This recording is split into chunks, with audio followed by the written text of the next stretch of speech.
Attend ಮಾಡಿದೆ. ಆಮೇಲೆ prime minister ಭೇಟಿ ಮಾಡಿದ್ದೆ.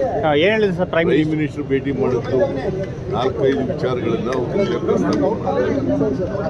ಒಂದು ನಬಾರ್ಡ್ನಲ್ಲಿ ಕಡಿಮೆ ಮಾಡ್ಬೋದು, ನಮಗೆ ಶಾರ್ಟ್ ಟರ್ಮ್ ಲೋನ್ ಕೊಡ್ತಕ್ಕಂಥದ್ದು ಕಡಿಮೆ ಮಾಡ್ಬೋದು. 5,600 ಕೋಟಿ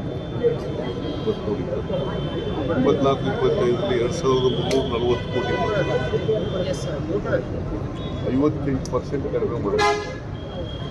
ಅದು ಒಂದು ವಿಚಾರ ಪ್ರಸ್ತಾಪ ಮಾಡಿ ರಿಸರ್ವ್ ಬ್ಯಾಂಕ್ನವ್ರಿಗೆ ಮತ್ತು ನಬಾರ್ಡ್ನವ್ರಿಗೆ ಹೇಳಬೇಕು, ನಾವು ಸಹಾಯ ಮಾಡಿದ್ದೀವಿ. ಆಮೇಲೆ ಮಹದಾಯಿ ಯೋಜನೆ,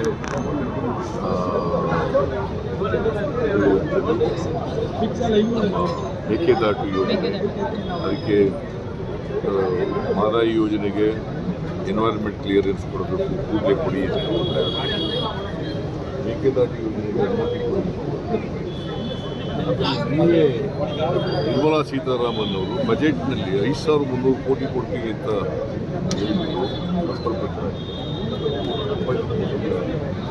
ವರ್ಷ ಆಯಿತು, ಕೊಟ್ಟಿಲ್ಲ ಅಂತ ಇದೆ. ಆಮೇಲೆ 15 ಫೈನಾನ್ಸ್ ಕಮಿಷನ್ನಲ್ಲಿ 11,495 ಕೋಟಿ ಕೊಡ್ತೀವಿ.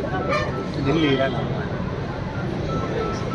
ಹಣಕಾಸ ಆಯೋಗದಲ್ಲಿ ಹಂಗೆ ಅನ್ಯಾಯವನ್ನು 16ನೇ ಆಯೋಗದಲ್ಲಿ ಸ್ವಲ್ಪ ಅದನ್ನು ಸರಿಪಡಿಸ್ಕೊಡ್ಬೇಕು.